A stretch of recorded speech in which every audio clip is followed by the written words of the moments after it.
Hello, Andy. Nice to see you again. It feels like it's been a while since we've done one of these.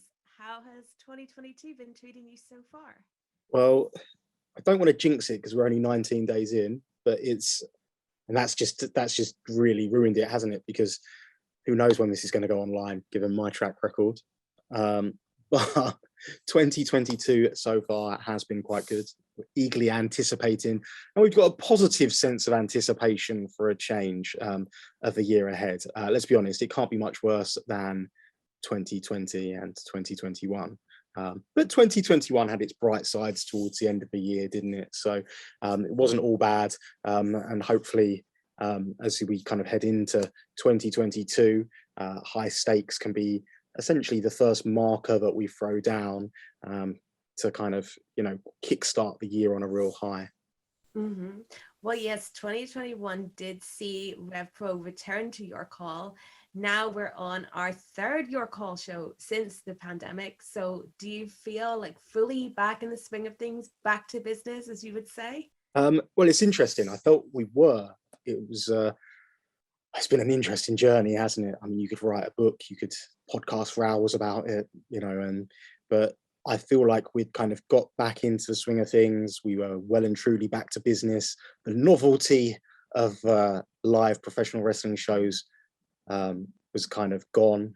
The kind of that instant craziness at the start of the getting back after we've all been at home for a year and a half or whatever, and then you got that instant craziness of bang bang bang bang bang shows every weekend, and just being on the road, the travel, etc., and just really back to that spinning plates exercise that I perfected pre-lockdown.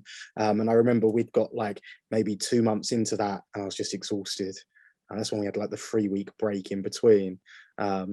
And it was a shock to the system because you didn't have that chance to sit down and reflect upon where we were, how far we'd come, what was coming next. It was all just go, go, go, go, go, go, go. And then obviously that nasty variant, that word, comes along towards the end of the year.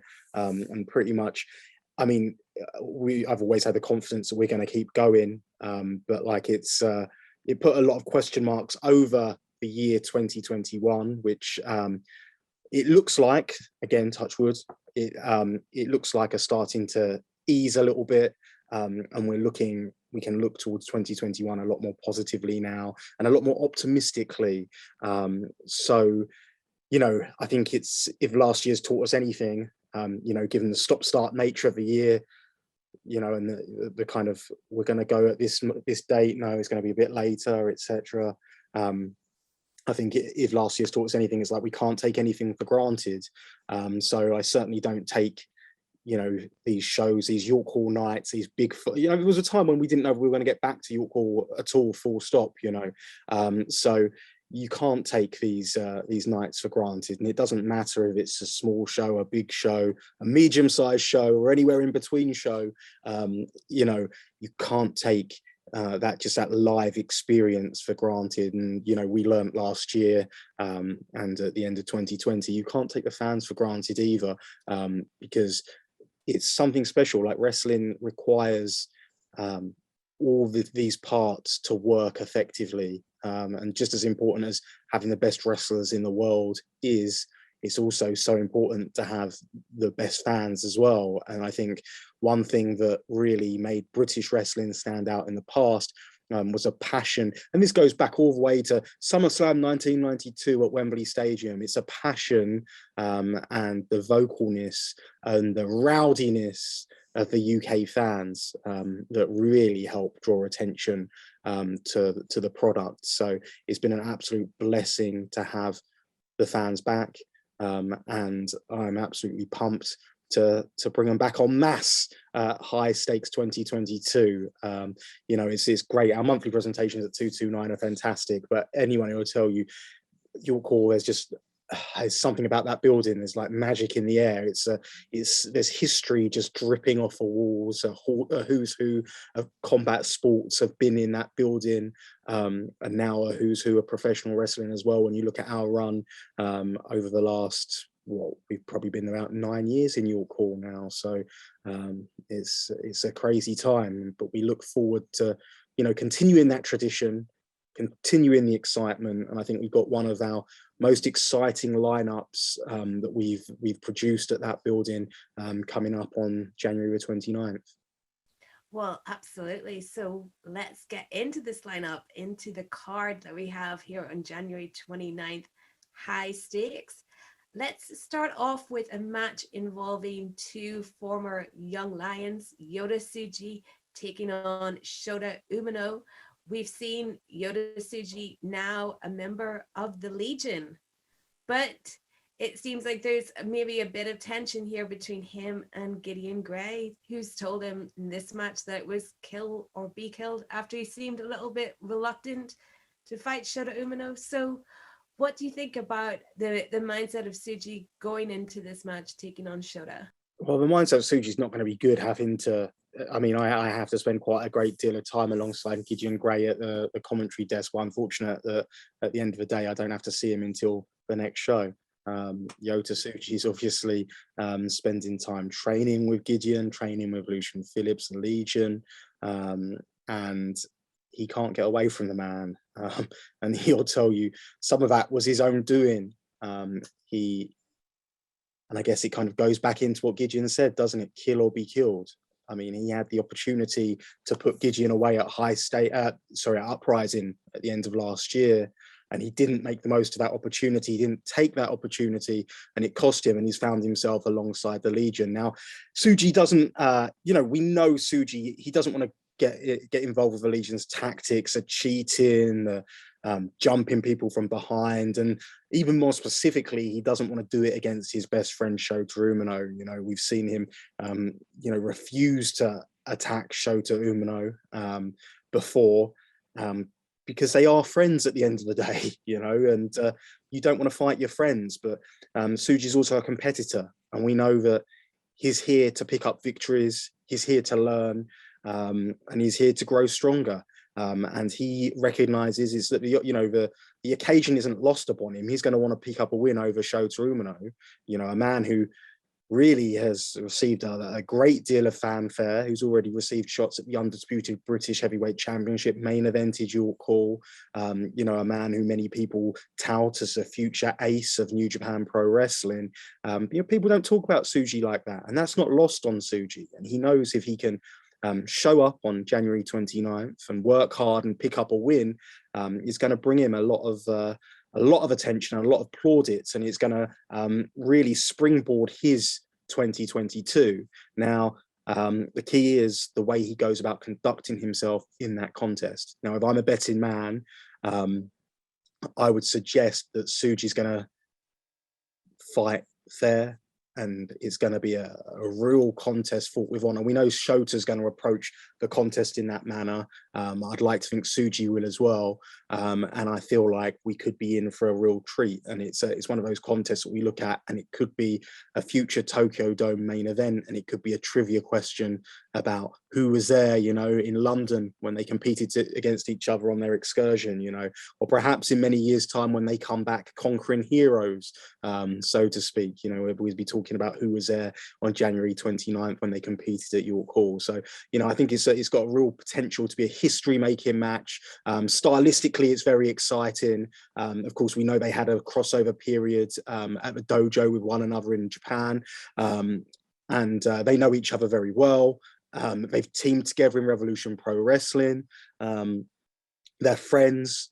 You know, it's got all the makings of a great sporting contest. You know, and my underlying feeling is I hope it's not marred by Gideon Gray and the Legion.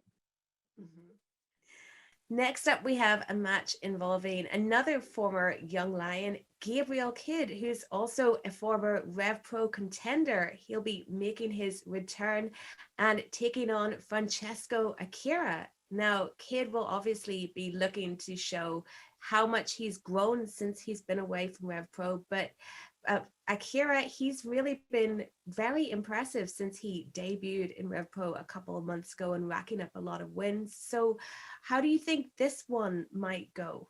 I think it's going to be fantastic. Like I really do. I feel like it's a fresh, it's an exciting matchup between two professional wrestlers who have got very similar philosophies on the art of the sport of professional wrestling. They're two men who Europeans who were in Japan during the height of a pandemic, competing in Japan. They opted to essentially live their lives in isolation in Japan during the COVID pandemic in order to continue doing what they love. So that's not lost on me at all. The fact that Akira spent a great deal of time training with the All Japan Pro Wrestling Dojo, and Gabriel Kidd spent a great deal of time training with the New Japan Pro Wrestling Dojo. There's already a built-in rivalry between the two. But as you say, Steph, Gabriel Kidd started his journey in Revolution Pro Wrestling as a contender. It was there he was seen by Katsuyori Shibata, the former British heavyweight champion, and he said to Gabe Kidd, "You come with me." And that happened at our show at Victoria Warehouse, Ungovernable at the Victoria Warehouse. From that moment, Gabe Kidd didn't look back, and he came into his own. He took his training to another level. I think all you've got to do is look at a picture of Gabe Kidd when he left for LA, and then look at a picture of Gabe Kidd that's returning from LA, and you'll see he took his training up a whole nother level of intensity. So it's going to be interesting to see the lessons that he's picked up, the lessons he's learned. But I mean, I mean, there will be a sense of pressure on his shoulders, because he knew going away as a member of Contenders Division, he knew when he came back, he'd be a completely different wrestler. And he's so keen and eager to show the fans exactly what he's learned, exactly what he's all about now. That puts a huge amount of pressure on his shoulders. For Akira, he's already acclimated back to Revolution Pro Wrestling. One of the, for my money, most exciting additions to our roster post-lockdown. And I think that, again, like I say, it's something that we tried to do consistently at Revolution Pro Wrestling since day one, is produce these stylistically exciting first-time matchups, which haven't been seen anywhere else. It's fresh, it's exciting, and, you can speculate however you want which way this one's going to go. Gabriel Kidd is developed into, as well as being a fine technician, is a super, super striker. Akira can hold his own on his feet, but we know it's his speed and real innovation which makes him stand out from the pack. But listen, we've seen Akira stand and strike with people like Luke Jacobs, and Akira's very much the real deal. So look, I'm approaching this one as purely a fan. I can't wait to see these two lock horns. And sometimes, when I'm putting together matches, that's what it's all about. Sometimes, we like to see rivalries be settled, but sometimes it's just a case of just seeing who the better man is on the night. And they say styles make matches, and this is going to be one hell of a battle on January 29th. Something that I think is also going to be one hell of a battle, we have, making his York Hall debut, Callum Newman, who will take on Dan Maloney. Now, Dan has had such a chip on his shoulder as of late, and just really been bullying a lot of the Rev Pro roster. But Callum, it seems, has been the one to stand up to him. We even saw that after his match at the Portsmouth Guildhall just last week. So do you think that Dan Maloney might be maybe underestimating Callum Newman, who surely will be nervous making his debut at York Hall, but it seems like he is willing to stand up to Dan and not be intimidated? Yeah, well, Callum Newman's a ball of energy at the best of times, so it's going to be interesting to see how he is at York Hall. I mean, look, Dan Maloney is someone who, he was very disappointed when he lost to Shota Umeno at High Stakes 2021, our first show back at York Hall last year. That was real disappointing for him, and he took a bit of a hiatus from Revolution Pro Wrestling shows, and he announced his return back at York Hall at Uprising 2021, where he took out Robbie X, and it looked like he was on a collision course with Robbie X. We'd seen them get involved in each other's business one way or another since that point onwards, really. But then Robbie X got injured. Dan Maloney wasn't content about losing an opponent and said he'd fight anyone, anytime, any place, and he made it his personal business to interfere in everyone else's business. Like you say, Callum Newman, it was him who stepped up. And what I feel most proud about is the fact that, yes, it is his first dual call appearance, but it's a development of Callum Newman. Now, I remember, you know, being sat with you in the lockdown days, the lockdown era, the empty arena days of Revolution Pro Wrestling. And I remember saying to you about, you know, how we have almost a responsibility for the future of professional wrestling to make sure that we're feeding guys through the system, so to speak. And that's, you know, a big part of what the Contenders division is about. That's also a big part about, you know, people like Callum Newman, his development. That's what that's all about. You know, you put him in against top class competitors, and you put him in at a time when, you know, look, we're not putting him in matches whereby he's, you know, he's a favorite to win. You know, you put him in as a rookie, you know he's going to lose more than he wins. You know, we use the term win or learn, and we hope that when they do lose, they learn a lot more than they would in defeat than they would in victory. You know, and Callum Newman has been put in that situation multiple times. You know, I remember contests against Will Ospreay. I remember very recently his contest against Speedball Mike Bailey. You know, and I think his development has been there for everyone to see. You know, he's not a wrestler who, you know, he was a wrestler who used to make a lot of mistakes. He'd go 100 miles an hour. But, you know, even at his contest with Connor Mills, you know, we saw him rematch against Connor Mills. He wrestled Connor Mills in October last year and was defeated by him.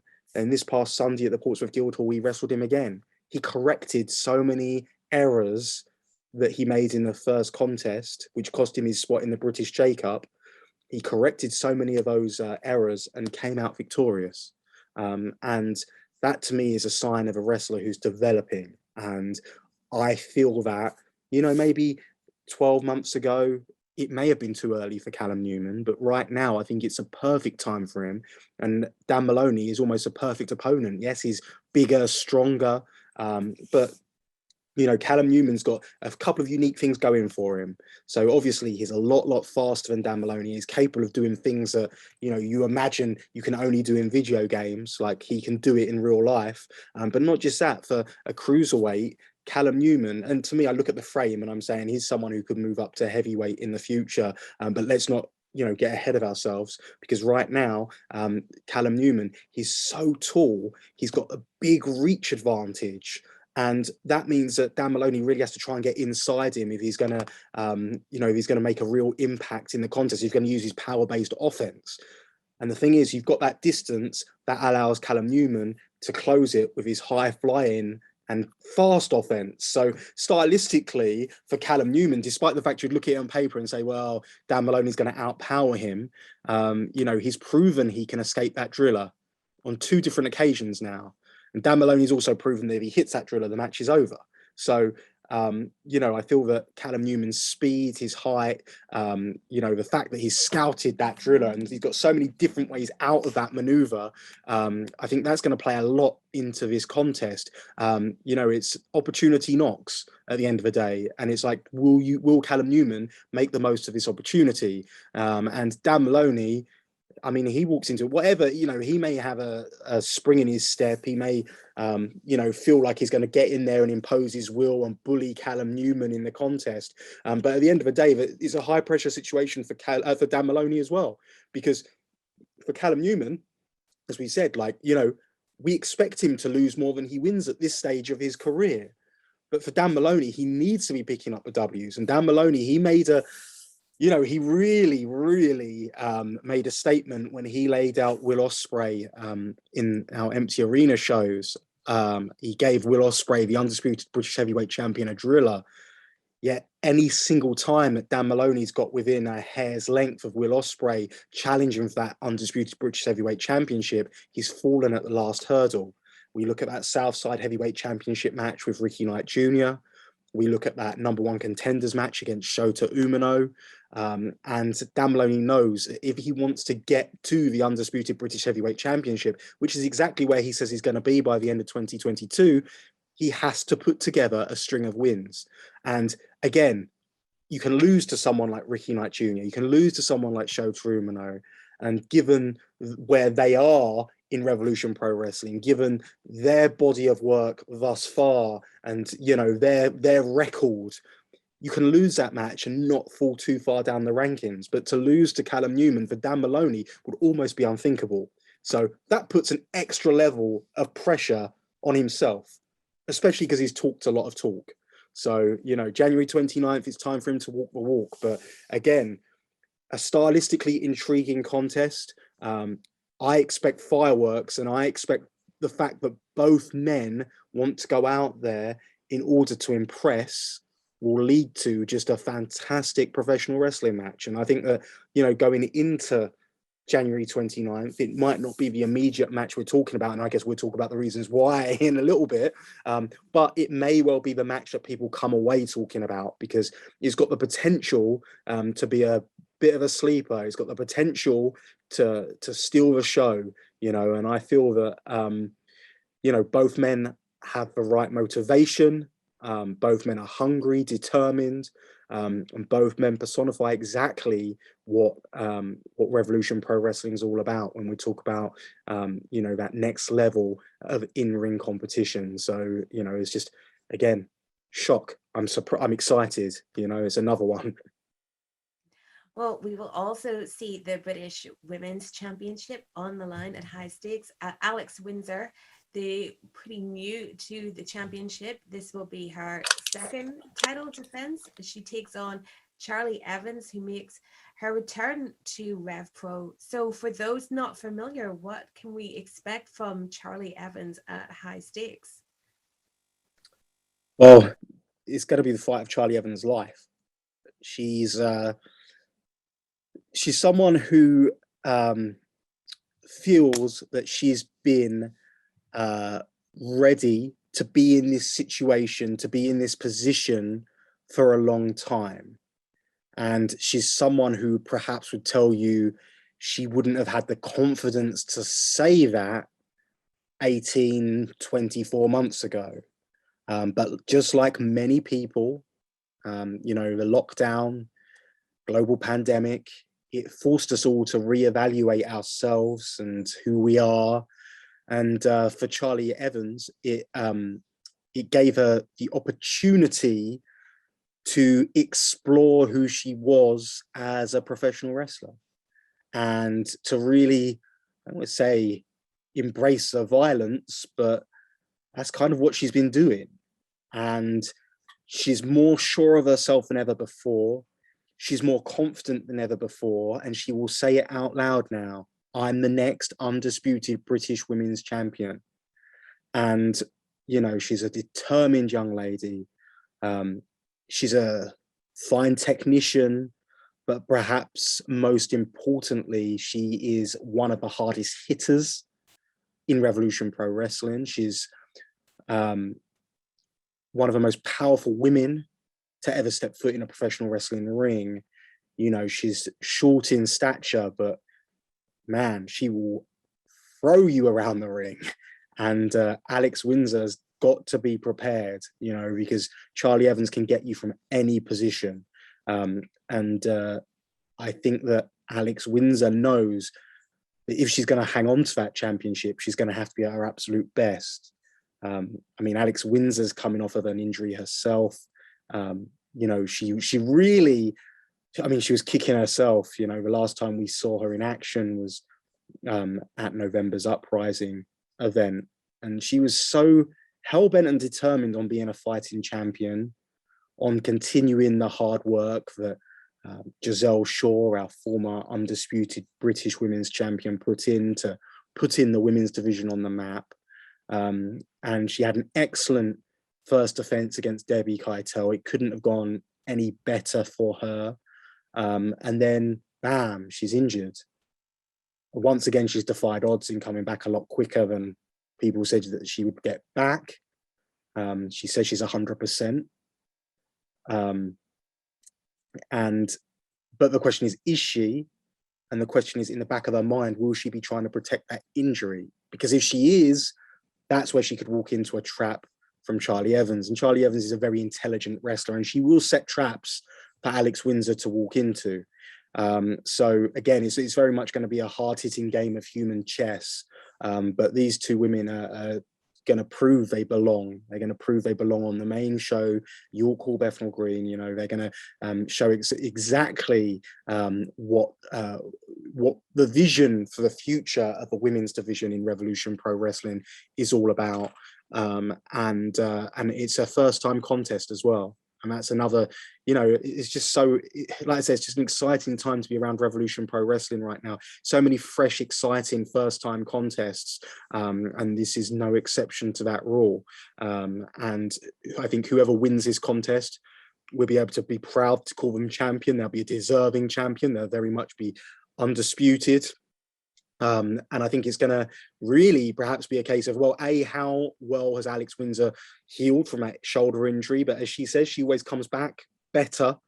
We saw her when she came back from that, you know, knee reconstruction surgery. You know, she could have picked anyone for her first match back, but she picked Giselle Shaw. She picked the champ and she defeated her. And then she proved it wasn't a fluke in defeating her again for that undisputed British Women's Championship. So we know Alex Windsor absolutely backs herself, and you know, I've never seen anyone who's quite as mentally strong as Alex Windsor. So when she gets pulled into deep water, which, believe me when I say this, I think she knows this as well, there will be at least one occasion in this contest where she is pulled in deep water, because when you're in there with someone the caliber of Charlie Evans, you just don't get through a contest without being in positions of vulnerability and positions of trouble, and it's how you respond to that which will determine the outcome of the match. And I believe that, you know, she has that mentality to get through those situations. But you know, it's all well and good having that mentality. Charlie Evans has got that will, you know, and she's looking to impose it on Alex Windsor. So it's, you know, it's really going to be a fight. It's built on respect, and it could go either way. And if I was going to say anything, I'd say flip a coin, to be honest, because you know, both these women are something else. And again, this is a different Charlie Evans. I want to stress that we saw in Revolution Pro Wrestling in the past. Mr. Charlie Evans, who since that point has, you know, she's traveled and competed around the world. She's found herself as a professional wrestler. And on January 29th, we're going to see the very best Charlie Evans that we've ever seen. It's just going to be a question is the best Charlie Evans good enough to defeat the best Alex Windsor, who, you know, for my money right now, is the best female wrestler in Europe as we speak. And she's got the gold to prove it. So, you know, January 29th, it can't come quickly enough. It's going to be all kinds of good. Well, another championship on the line. We will see the new British Tag Team Champions, Sunshine Machine, taking on the returning Aussie Open. This is going to be a really interesting match. Sunshine Machine, they have a perfect record against Aussie Open, but Aussie Open seem to have made them feel like they can't really call themselves the champions unless they defeat them. And Sunshine Machine, they asked for this match with Aussie Open. They asked for you to allow Aussie Open to return to Rev Pro. So my question really is, how much in the heads of Sunshine Machine are Aussie Open? And is this their tactic to defeat them this time, to use the psychological games? I mean, there's always that game of mental warfare going on. And Aussie Open seem to have been able to manipulate the system better than most. Look at how they wound up members of the United Empire. You know, that's their style. They are very much living rent-free in the heads of Sunshine Machine. And I mean, it's such a complex one to unpack, really, because when we look at Sunshine Machine, we look at TK Cooper and Chuck Mambo. They're two men that before lockdown were running around calling themselves escaping the mid-card. and it became a self-fulfilling prophecy for them, you know. And again, another pair of wrestlers who benefited strangely from lockdown. Just that, I guess, it's that period of self-reflection, you know, and they decided to take their wrestling more seriously. There's never been any doubt about the raw ability and potential of Chuck Mambo and TK Cooper, two of the most gifted natural athletes that we've ever seen. And, you know, I always say about both of them, I'm like, TK Cooper and Chuck Mambo, they're deceptively big. Yeah. We never saw it because they were too busy clowning around before, you know. And there's nothing wrong with that. And kind of what they've really been able to reaffirm since coming back is that you can have fun doing professional wrestling as long as professional wrestling is the reason why you're there. You know, professional wrestling comes first. And if you have fun as a byproduct of that, then it's all good. There's nothing wrong with having fun. There's nothing wrong with enjoying your job, you know. But I think a lot of people still think back to escaping the mid cards. And a lot of people, you know, they say never judge a book by its cover, but a lot of people look at the bright clothes. They look at them smiling. They look at Mambo's scruffy hair, you know, and they assume that these guys are a joke. But since we've come back from lockdown, I've said it time and time again, they are the informed team in Revolution Pro Wrestling. They have defeated a who's who of tag team wrestling. And, you know, we look at Brendan White, Doug Williams. We look at the New Japan Pro Wrestling LA Dojo. I remember when they defeated Ricky Knight Jr. and Shota Umeno. You know, JJ Gale and Callum Newman. Redman and Sterling. You know, Redman and Destination Everywhere. Redman and Sterling and Destination Everywhere, both former undisputed British tag team champions, to give you an idea of the level that they're competing at. And they defeated them. Coughlin and Fredericks, the future of professional wrestling, trained by Katsuyori Shibata, they defeated them. You know, there weren't, Ricky Knight Jr. and Shota Umino were the two top singles wrestlers in Revolution Pro Wrestling, and Sunshine Machine proved that a great tag team will always beat two great singles wrestlers. They are so together, you know, they're on the same page. It's very rare you kind of get that kind of energy from a team, and they're very much the definition of a tag team, you know, living together, training together, working together, winning together and losing together. And they've really reassessed where they're at. They've changed their outlook. They've changed their philosophies, and the wins just started taking care of themselves. And perhaps the biggest win they had was against Aussie Open. And as you say, for Sunshine Machine, they still feel they don't have the credit they deserve as champions, and they feel they won't have the credit they deserve as champions until they beat Aussie Open with championship gold on the line.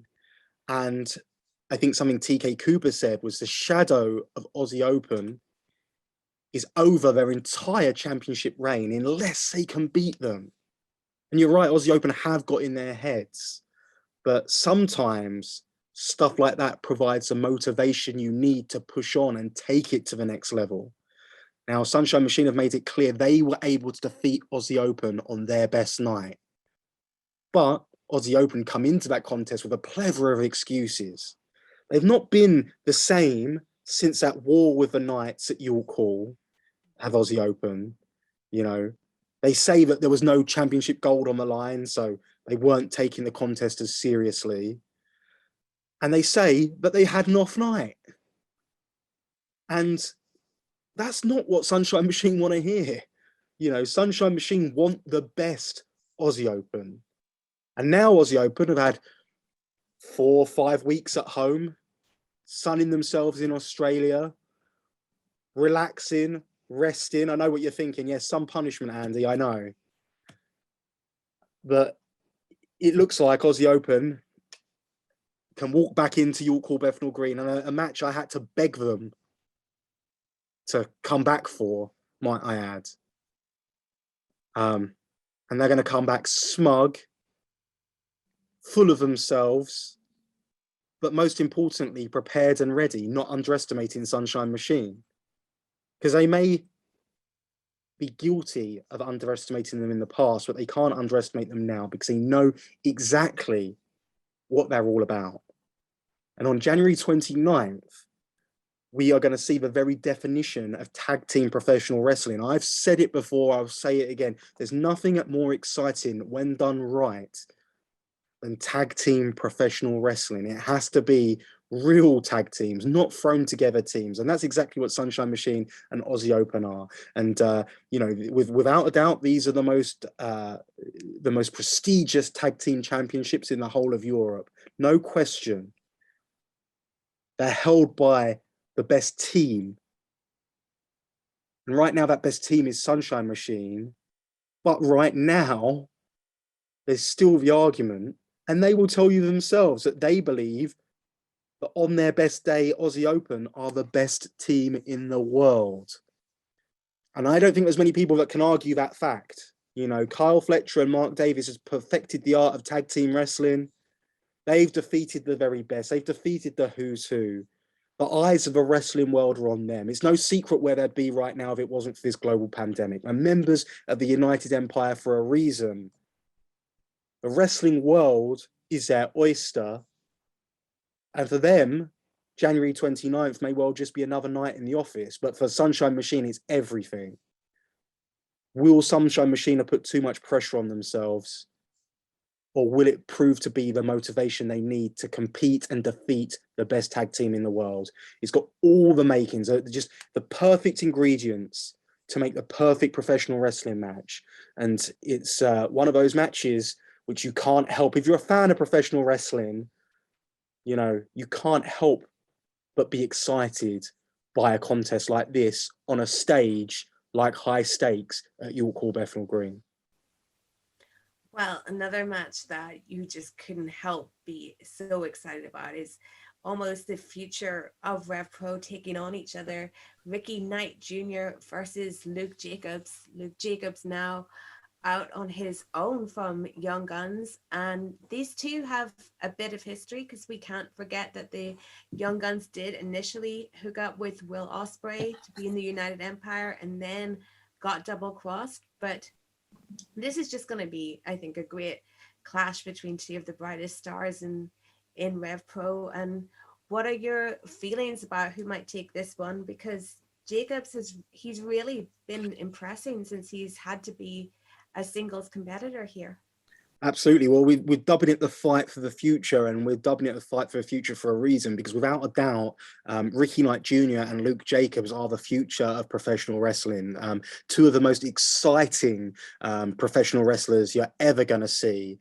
You know, you wouldn't, looking at them, you'd think they'd been, you think they'd be like 30-plus-year-old grizzled veterans of the scene of professional wrestling, you know. But they're still so young. Ricky Knight Jr., just 21 years of age. Luke Jacobs, also 21 years of age. And it's scary just how good these two are. They have, you know, the way they compete is so similar to each other. They're in your face. They're moving forward always. They think offense before they think defense. They're two of the hardest hitters I've ever seen. And I think that they both know how important this contest is. Look, we can talk all we want about, you know, Luke Jacobs, the disappointment of losing Ethan Allen as a tag team partner. We know Ethan Allen's going to be back at some point in the future, and we wish him the very best. But something that Luke Jacobs didn't want to do was rest on his laurels. Luke Jacobs didn't want to put himself on the shelf for that amount of time either. He wanted to continue to evolve. He wanted to continue to move forward. And to do that, you have to compete against the very best. And there's no doubt in my mind that Ricky Knight Jr. is the very best. He competed on another level with the best wrestler in the world, Will Ospreay, and he came that close to becoming undisputed British heavyweight champion. There's a reason why people call him the uncrowned heavyweight champion. But I tell you what, up and down this card, fresh matches up and down this card, another first-time singles clash between Luke Jacobs and Ricky Knight Jr. But they're two exciting men who any wrestling company around the world could build their company around one of these two men. We're just fortunate to have them in the same place at the same time, and to be able to put them together on what really is shaping up to be a special night of professional wrestling. I'm just, up and down the card, just talking about each and every single match. I'm excited talking about it because I know the passion of each and every single man and woman involved. I know how much that night means to them. I know how much competing in front of fans means to them. I know how much, getting 2022 off to the right start means to everyone on this card. Ricky Knight Jr. and Luke Jacobs, no exception. But, if they didn't need any more motivation as it was, these two are two of the most motivated and hungry individuals. I can guarantee you they're going to absolutely leave it all in the ring. And for Ricky Knight Jr., he has made his case perfectly clear. He wants another shot at that undisputed British heavyweight championship. Losing a high-profile contest like this for RKJ is almost unfathomable. But for Luke Jacobs, this presents a huge opportunity. And I know that Luke Jacobs would love, and I mean love, to get his hands on Will Ospreay for the way Will Ospreay treated him when he thought he was auditioning for a role of the United Empire. Really, all he was doing was serving a purpose for Ospreay, doing his dirty work as Ospreay teed up Aussie Open, and Luke Jacobs would love that revenge against the assassin. And, if he wins this contest, then surely it puts him one step closer to a match with Will Ospreay. So, it's a really intriguing contest. And really, when we think about it as well, we still don't know, this main event we have is impossible to pick. And you feel like even an impressive showing, if Ospreay were to lose, perhaps the loser of this contest gets Ospreay, and then the winner gets the champion, Michael Oku. Who knows? I'm kind of getting ahead of myself a little bit, but we don't know how this one's going to shake out. But I think that it's very intriguing to say the least. And I think, we look at these guys, on the card, look at Luke Jacobs, Ricky Knight Jr., Dan Maloney, Callum Newman, Francesco Akira. These guys are providing this solid foundation for the future of Revolution Pro Wrestling. And, I don't know how you can, look at cards like High Stakes and not be excited, and look at cards at High Stakes and not be excited for the future of Revolution Pro Wrestling as well. Because, it's like I say, I feel that, when we get to these York Hall nights, sometimes it feels like a definitive conclusion of a chapter, but sometimes it feels like a beginning of the next chapter. And to me, when I think about High Stakes, I feel like it feels like a beginning. I feel like it feels like a new beginning of the next chapter. Much like High Stakes 2020 was. It feels just such a fresh, exciting lineup. It feels like it's a start of something rather than the conclusion, and that's what excites me the most. And the fact that this is the first contest we're going to see between Luke Jacobs and Ricky Knight Jr. excites me. And again, another one of those which is going to be a trivia question in years to come, because I can guarantee these two men are going to do battle numerous times over the years. And each and every time they do, the wrestling world's going to be watching. Well, let's get on to this main event. The undisputed British Cruiserweight Champion Michael Oku taking on the undisputed British Heavyweight Champion Will Ospreay. This is one that I absolutely can't wait for, and I know you're dying to talk about it, Andy. I remember being in Southampton watching Oku and Ospreay clash, and Oku, after 28 minutes, losing due to referee stoppage there. And we know that Michael Oku has been basically training for this match by facing heavyweights like Lucian Phillips. We saw him against Danny Jones in Portsmouth last week, getting the win.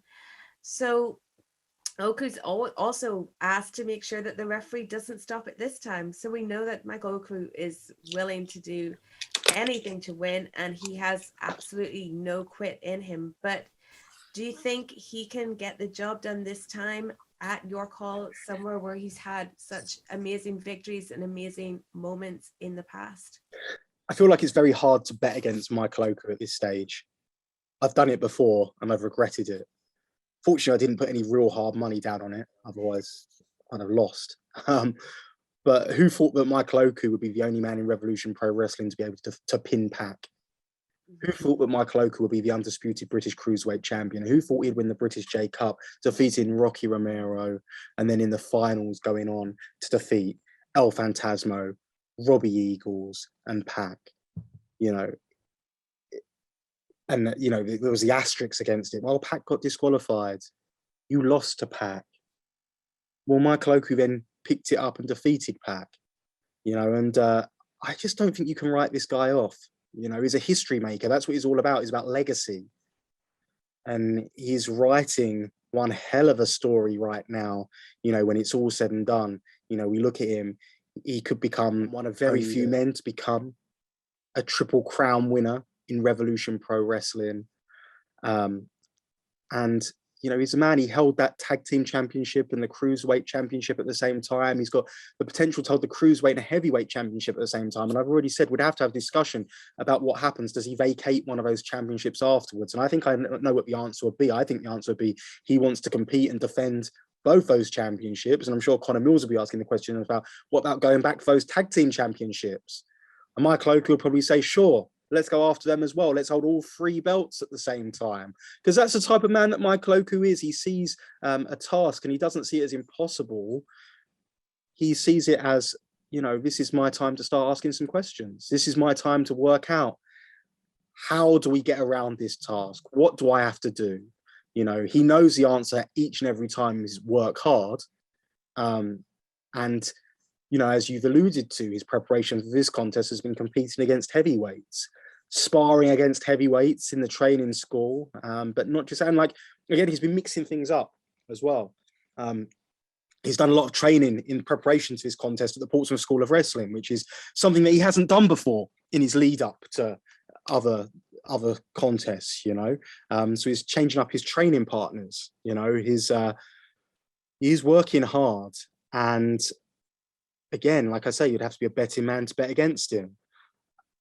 But on the flip side, and we'll get back into the referee stoppage in a moment as well, because I think that's quite an important point to make. But I think it'd be remiss of me to keep talking about this main event for any longer without bringing up his opponent, the undisputed British heavyweight champion, arguably, and for my money, the best wrestler in the world, the assassin Will Ospreay. Is there a wrestler who's had as many show-stealing nights at York Hall, Bethnal Green than that man?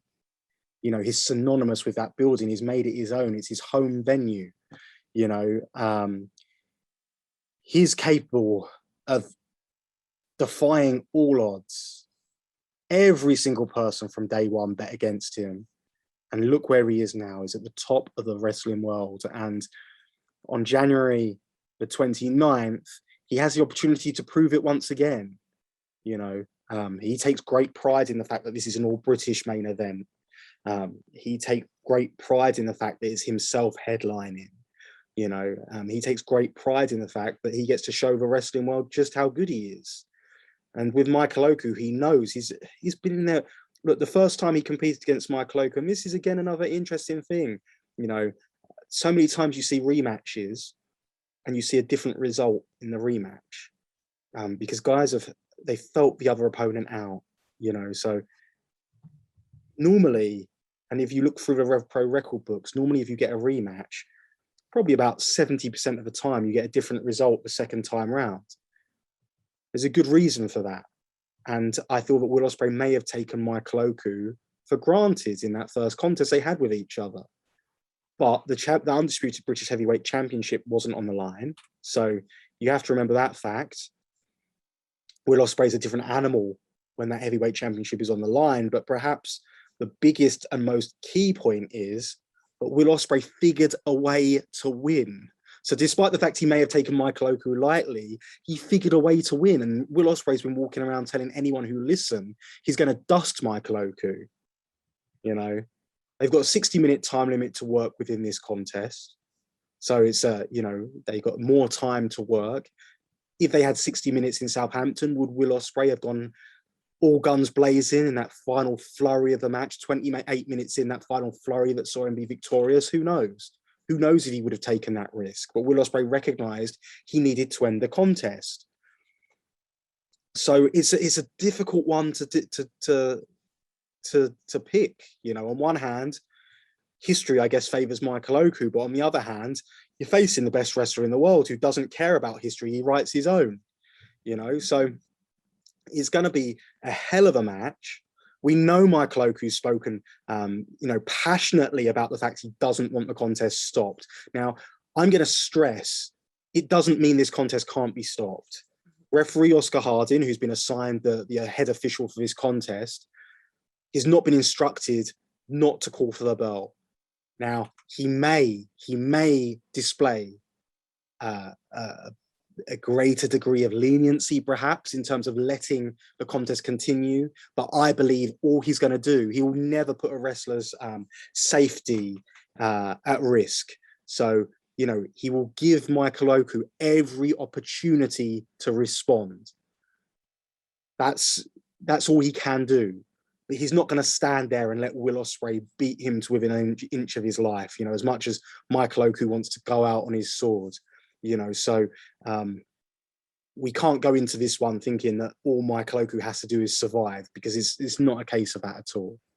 You know, he has to weather those storms. He has to continue to intelligently defend himself, and he has to show that he's still in the fight. If he can do all those things, then the contest will continue.